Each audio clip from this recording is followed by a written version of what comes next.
թելա մատնիչ հուդաների բանակ, որոնք վխտում են վաղար շաբաթում եւ որոնք սնուցում են Նիկոլ Փաշինյանի օրակարգը։ Սա օրինականության վերականգնման ակտ չի կատարվել, կեղծ դանոս կամ սուտ մատնություն են արել, ինչի հիմքով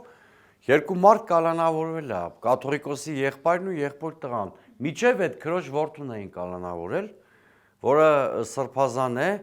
կամ թեմի առաջնորդ է Արագածոտում, չէ, Մկրտիչ սրբազանի մասն է։ Հիմա նա փորձում է պատանդներ պահելով հակել կաթողիկոսին հրաժարականի։ Սա հայտնի ձև է, չէ, ահաբեկչական կազմավորումները ոնց են անում։ Բայց հրաժարականով կաթողիկոսի այդ հարցը կլուծվի։ Դա ամենաանցնցում տարբերակը կլինի Նիկոլ Փաշինյանի համար։ Հետո կկասի։ Բայց նրա խնդիրը մենք կաթողիկոսը չէ։ Եթե նա հեռանում է։ Հետո այնպես կանի, որ մի հատ հոգևոր կրծորդ կհայտնվի Էշմիածնում Մայրաթոռում, առաջի փուլում դերևս պիտի լուծի գործող կաթողիկոսի հրաժարականի հարցը։ Դա ամենաանցնցումը կլինի, որովհետև Նիկոլ Փաշինյանը գիտակցում է, որ նույնիսկ կալանավորելով մեծ հաշվով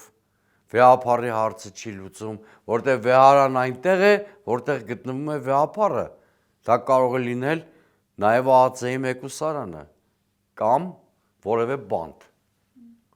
Բայց իհարկե Նիկոլ Փաշինյանը չի խորշելու այդ ծայրահեղքայլից էլ, եթե սա չստացվի։ Առայժմ մենք տեսում ենք, որ պատանդառություն օպերացիան մխտրեց Նիկոլ Փաշինյանի ժողովրդավարական իմիջը ավելի շատ, բայց չլուծեց կաթողիկոսի վրա ճնշում գործադրելու հարցը։ Բայց նա բոլոր վատ իր ձեռնարկումներում հետևողական է, միջև վերջ գնալու է,